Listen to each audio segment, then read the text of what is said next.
অনেকেই আছেন যে সবসময় ভয়ে থাকেন ওনার ফেসবুক অ্যাকাউন্টটা হ্যাক হয়ে গেল কিনা, কিংবা ওনার ফেসবুক অ্যাকাউন্টটা হ্যাক করে কেউ ইউজ করতেছে কিনা। কিছু ক্ষেত্রে দেখা যায় একটা ফেসবুক অ্যাকাউন্ট হ্যাক করে ইউজ করতেছে, বাট যার ফেসবুক অ্যাকাউন্ট সে জানেও না যে তার ফেসবুক অ্যাকাউন্টটা হ্যাক হয়ে গেছে এবং কি কেউ একজন তার অ্যাকাউন্টটা ইউজ করতেছে, পাশাপাশি তাকে ট্র্যাকিং করতেছে। সো আবার অনেকেই আছেন যে একটা বিষয় নিয়ে ভয় থাকেন ওনার ফেসবুক অ্যাকাউন্টের মধ্যে কিছু পার্সোনাল ডাটা আছে, এখন ওনার ফেসবুক অ্যাকাউন্টটা কি হ্যাক হয়ে যাওয়ার কোনো সম্ভাবনা আছে কিনা, কিংবা কেউ চাইলে কি ওনার ফেসবুক অ্যাকাউন্টটা হ্যাক করতে পারবে কিনা। এই বিষয়টা নিয়ে অনেকে কনফিউশনে থাকেন। আর এই কনফিউশন থেকে আপনারা অনেকে আমার কাছ থেকে জানতে চাইছেন, ভাইয়া এমন কি করলে আমার ফেসবুক অ্যাকাউন্টটা সর্বোচ্চ সিকিউর থাকবে, কেউ চাইলে আমার ফেসবুক অ্যাকাউন্টটা হ্যাক করতে পারবে না, যার জন্য এই ভিডিওটা আমি তৈরি করতেছি। সো এই ভিডিওতে আমরা দেখবো যে একটা ফেসবুক অ্যাকাউন্টকে সর্বোচ্চ সিকিউর কিভাবে করা যায়, যেখান থেকে কেউ চাইলেও সেই ফেসবুক অ্যাকাউন্টটাকে হ্যাক করতে পারবে না। এই ভিডিওতে আমরা দুই ধরনের সিকিউরিটি সম্পর্কে জানবো। নাম্বার ওয়ান হচ্ছে আপনি আপনার ফেসবুক অ্যাকাউন্টের সেটিংসে গিয়ে ফেসবুকের সিকিউরিটি টুলসগুলো ইউজ করে কিভাবে আপনার ফেসবুক অ্যাকাউন্টটাকে সর্বোচ্চ সিকিউর রাখতে পারেন। ফেসবুকের পক্ষ থেকে ইউজারদের জন্য অনেকগুলো সিকিউরিটি টুলস দিয়ে রাখা, যার মাধ্যমে ফেসবুক ইউজাররা তাদের অ্যাকাউন্টগুলোকে সর্বোচ্চ সিকিউর রাখতে পারে। বাট অনেকেই ফেসবুক অ্যাকাউন্টের সিকিউরিটি টুল সম্পর্কে জানে না, যার কারণে প্রায় সময় তাদের ফেসবুক অ্যাকাউন্টগুলো হ্যাক হয়ে থাকে। আর এই ভিডিওতে আমি আপনাদেরকে দেখিয়ে দিব ফেসবুকের সিকিউরিটি টুলসগুলো কী কী, পাশাপাশি সেসব সিকিউরিটি টুলসগুলো আপনি কীভাবে ইউজ করবেন। আর সেকেন্ড নাম্বারে আমরা কথা বলবো পার্সোনাল সচেতন থাকার বিষয়ে। আপনি একটা অ্যাকাউন্ট ইউজ করার ক্ষেত্রে আপনারও কিছু ভুল থাকতে পারে, বিশেষ করে অনেক ইউজার আছে যে রং ইউজের কারণে ফেসবুক তাদের অ্যাকাউন্টগুলো হ্যাক হয়ে যায়। পাশাপাশি হ্যাকারও বিভিন্ন কৌশলের মাধ্যমে ফেসবুক অ্যাকাউন্ট হ্যাক করে থাকে। সো ভিডিও শেষের দিকে আমরা কথা বলবো যে একটা ফেসবুক অ্যাকাউন্টটা হ্যাক করার জন্য হ্যাকাররা কী কী প্রসেসিং ফলো করে থাকে, পাশাপাশি ইউজাররা কোন ভুল করে থাকে যেসব ভুলের কারণে তাদের অ্যাকাউন্টগুলো হ্যাক হয়ে থাকে। সো ভিডিওটা শেষ পর্যন্ত দেখলে আপনি শেষে গিয়ে বুঝতে পারবেন একটা ফেসবুক অ্যাকাউন্ট হ্যাক কীভাবে হয় এবং কি আপনি সচেতন হতে পারবেন। সো ভিডিওতে এখনই একটা লাইক দিয়ে দিন, আর আপনি যদি আমাদের চ্যানেল নতুন দর্শক হয়ে থাকেন তাহলে অবশ্যই চ্যানেলটি সাবস্ক্রাইব করে পাশে থাকা বেল আইকনটা অল করে দিন। 'Cause I just wanna go to the deep. ওকে, প্রথমে ফেসবুক অ্যাপ্লিকেশনের মধ্যে আপনার ফেসবুক অ্যাকাউন্টটা লগ ইন করে নেবেন। ফেসবুক অ্যাকাউন্ট আপনি যখন ফেসবুক অ্যাপ্লিকেশনের মধ্যে লগ ইন করবেন, সো হোম পেজে আপনি এমন দেখবেন, উপরে দেখতে পাবেন যে থ্রি ডট বলে একটা মেনু, সিম্পলি আপনি এখান থেকে থ্রি ডট মেনুতে ক্লিক করে দেবেন। থ্রি ডট মেনুতে ক্লিক করে একটু স্ক্রল করে নিচে চলে আসবেন। নিচে আসলে আপনি এখানে পেয়ে যাবেন যে সেটিংস অ্যান্ড প্রাইভেসি বলে একটা অপশন, সিম্পলি আপনি এখান থেকে সেটিংস অ্যান্ড প্রাইভেসিতে ক্লিক করবেন। এর পরবর্তীতে আপনি এখান থেকে সিম্পলি সেটিংসের উপরে ক্লিক করে দেবেন। সেটিংসে চলে আসবেন। সেটিংসে আসার পরবর্তীতে নাম্বার ওয়ান আমরা যে কাজটা করবো সেটা হচ্ছে আমাদের অ্যাকাউন্টটা সিকিউর আছে কিনা, কেউ হ্যাক করে আমাদের অ্যাকাউন্টটা ইউজ করতেছে কিনা সেটা আমরা চেক করবো। তার জন্য আমরা এখান থেকে পাসওয়ার্ড অ্যান্ড সিকিউরিটি বলে যে অপশনটা আছে, পাসওয়ার্ড অ্যান্ড সিকিউরিটিতে ক্লিক করে দিব। সিম্পলি আপনি পাসওয়ার্ড সিকিউরিটিতে ক্লিক করে দিবেন। সো পাসওয়ার্ড অ্যান্ড সিকিউরিটিতে ক্লিক করার পরবর্তীতে এখানে দেখতে পারবেন যে কিছু ডিভাইস দেখাচ্ছে, আপনি এখান থেকে সি অলের উপরে ক্লিক করে দিবেন। সি অলে ক্লিক করে দিবেন। সি অলে ক্লিক করার পরবর্তীতে আপনি এখান থেকে দেখতে পারবেন যে আপনার যে অ্যাকাউন্ট আছে সেই অ্যাকাউন্টটা কয়টা ডিভাইসে লগ ইন করা আছে, বা ডিভাইসগুলোর মডেল কী কী, সব কিছু এখানে বিস্তারিত শো করবে। কবে অ্যাক্টিভ ছিল সেটাও এখানে শো করবে। সো আপনি এখান থেকে দেখে নেবেন যে আপনার অ্যাকাউন্টটা কোন কোন ডিভাইসে লগ ইন করা আছে, এবং কি আদৌ এমন কোনো ডিভাইস আছে কিনা যেসব ডিভাইসগুলো অপরিচিত, আপনি চেনেন না।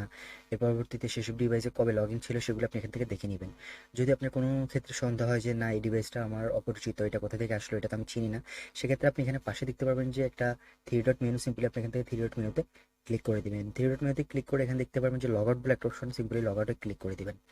লগ আউটে ক্লিক করে দিলে যে ডিভাইসের মধ্যে আপনার অ্যাকাউন্টটা লগ ইন করা ছিল সেই ডিভাইস থেকে অ্যাকাউন্টটা লগ আউট হয়ে যাবে।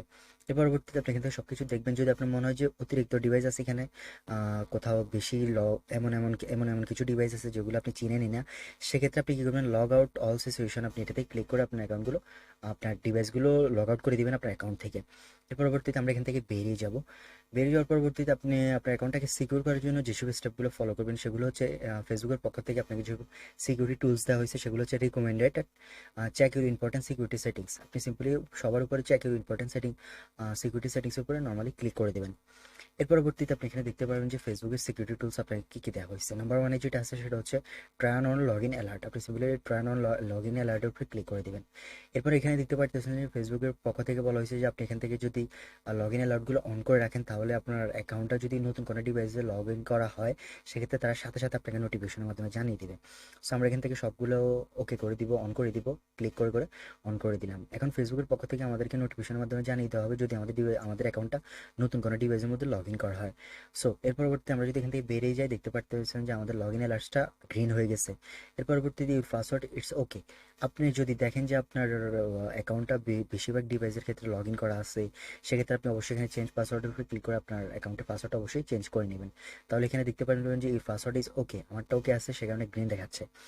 3 নম্বরে যেটা আছে সেটা হচ্ছে টার্ন অন, এখানে দেখাচ্ছে যে two factor authentication. Turn on two factor authentication যেটা, সেটা হচ্ছে আপনি যদি আপনার অ্যাকাউন্টের মধ্যে টার্ন অন টু ফ্যাক্টর অথেন্টিকেশনটা অন করে রাখেন, সেক্ষেত্রে আপনার অ্যাকাউন্টে এক্সট্রা একটা সিকিউরিটি বেড়ে যাবে। তার জন্য আমরা এখানে কীভাবে অন করবো, তার জন্য আমরা টার্ন অন টু ফ্যাক্টর অথেন্টিকেশনের উপর ক্লিক করে দিলাম। এর পরবর্তীতে আপনি এখান থেকে দেখতে পাবেন যে গেট স্টার্ট বলে একটা অপশন, গেট স্টার্টে ক্লিক করবেন। গেট স্টার্টে ক্লিক করে আপনি সেকেন্ড নাম্বার যেটা পাবেন টেক্সট মেসেজেস বলে একটা অপশন, সিম্পলি আপনি টেক্সট মেসেজের উপরে ক্লিক করবেন। এরপর আবার কন্টিনিউতে ক্লিক করবেন।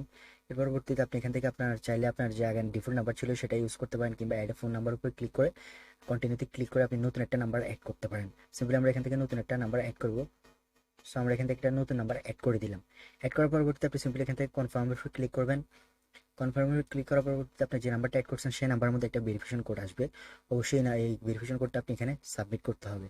সো ভেরিফিকেশন কোডটা আসলে আমরা এখানে সাবমিট করে দিব। তার আগে একটা বিষয় বলে রাখি, সেটা হচ্ছে টু ফ্যাক্টর অথেন্টিকেশন কিংবা টু ফ্যাক্টর ভেরিফিকেশন হচ্ছে এমন একটা সিস্টেম, আপনার অ্যাকাউন্টটা যদি আপনার এই ডিভাইসটা ছাড়া নতুন কোনো ডিভাইসের মধ্যে লগ ইন করার জন্য কেউ চেষ্টা করে, সেক্ষেত্রে সে কিন্তু নতুন করে একটা ভেরিফিকেশন কোড সাবমিট করতে হবে পাসওয়ার্ডটা দেওয়ার পরবর্তীতে।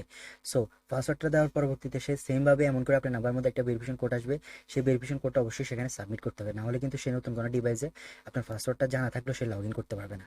সো আমাদের এখানে একটা ভেরিফিকেশন কোড আসছে, আমরা এটা এখন সাবমিট করে দিব 84 19 33।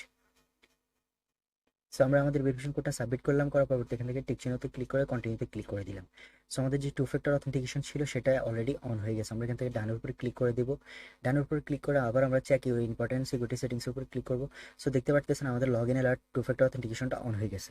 সো ফেসবুক অ্যাকাউন্ট সিকিউর রাখার জন্য সর্বোচ্চ সিকিউরিটি যেটা আমি মনে করি সেটা হচ্ছে টু ফ্যাক্টর অথেন্টিকেশন কিংবা two factor verification. Two factor ভেরিফিকেশনের মাধ্যমে আপনার পাসওয়ার্ডটা যদি কেউ জেনেও যায়, সেক্ষেত্রে সে নতুন কোনো ডিভাইসে আপনার পাসওয়ার্ডটা এবং ইউজার নেমের মাধ্যমে আপনার অ্যাকাউন্টটা লগ ইন করতে চাইলে সেখানে কিন্তু সেকেন্ড স্টেপে সে একটা ভেরিফিকেশন কোড সাবমিট করতে হবে, আর ওই ভেরিফিকেশন কোডটা আপনার নাম্বারে আসবে। সো নাম্বারটা তো আপনার কাছে থাকবে, সেক্ষেত্রে সে আপনার অ্যাকাউন্টের অ্যাক্সেসটা নিতে পারবে। এইসব টুলসগুলো ইউজ করে খুব সহজে আপনি আপনার ফেসবুক অ্যাকাউন্টকে সর্বোচ্চ সিকিউর রাখতে পারবেন। আর ফেসবুক সিকিউরিটি টুলসের মাধ্যমে যেমন করে আপনি আপনার ফেসবুক অ্যাকাউন্টটাকে সিকিউর রাখবেন, পাশাপাশি আপনি ফেসবুক অ্যাকাউন্টটা ইউজ করতে গিয়েও একটু সচেতনভাবে অবশ্যই ফেসবুক অ্যাকাউন্টটা ইউজ করতে হবে, না হলে কিন্তু আপনি হ্যাকারদের হাতে পড়ে যেতে পারেন। নর্মালি হ্যাকাররা ফেসবুক অ্যাকাউন্টটা হ্যাক কীভাবে করে এই বিষয়টা নিয়ে অনেকে কনফিউশনে থাকেন, আর এই বিষয়টা যদি আপনি জানতে পারেন তাহলে আপনার ফেসবুক অ্যাকাউন্টটা হ্যাক হওয়া থেকে আপনি রক্ষা করতে পারবেন।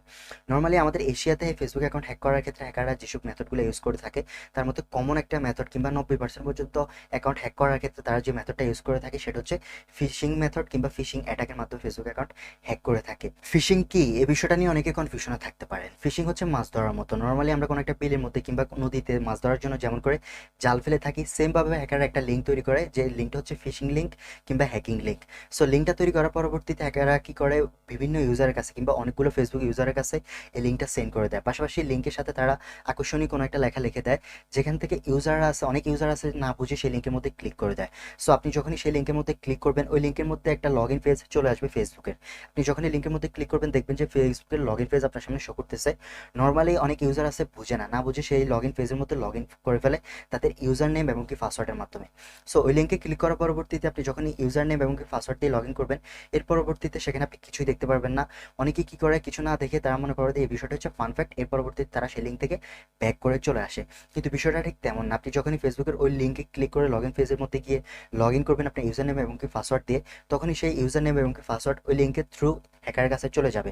সেক্ষেত্রে হ্যাকার চাইলে খুব সহজে আপনার ফেসবুক অ্যাকাউন্টটার অ্যাক্সেস নিয়ে ফেলতে পারবে এবং কি আপনার ফেসবুক অ্যাকাউন্টটা হ্যাক করে ফেলতে পারবে।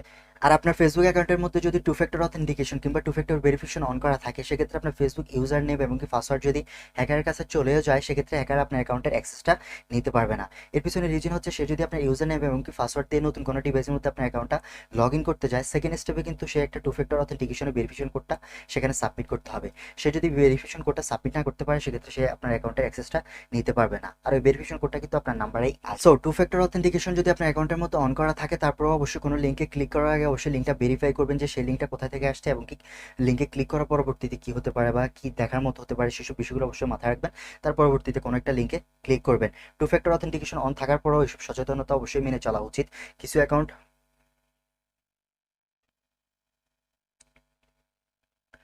সো আপনার অ্যাকাউন্টের মধ্যে যদি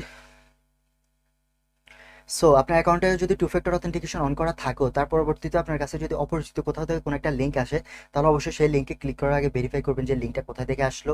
অপরিচিত কারো থেকে যদি লিঙ্কটা আসে তাহলে অবশ্যই কখনো ক্লিক করবেন না। টু ফ্যাক্টর অথেন্টিকেশন থাকার পর আপনি যদি ওই লিঙ্কে ক্লিক করেন তাহলে অনেকগুলো প্রবলেম আপনাকে ফেস করতে হতে পারে, যেমন আপনার অ্যাকাউন্টটা সাসপেন্ড হয়ে যেতে পারে ফেসবুকের পক্ষ থেকে, পাশাপাশি আপনার ডিভাইসটাও হ্যাক হয়ে যেতে পারে। সো অবশ্যই যে কোনো লিঙ্কে ক্লিক করার আগে অবশ্যই চিন্তা করে দেখবেন যে লিঙ্কটা কোথায় থেকে আসছে।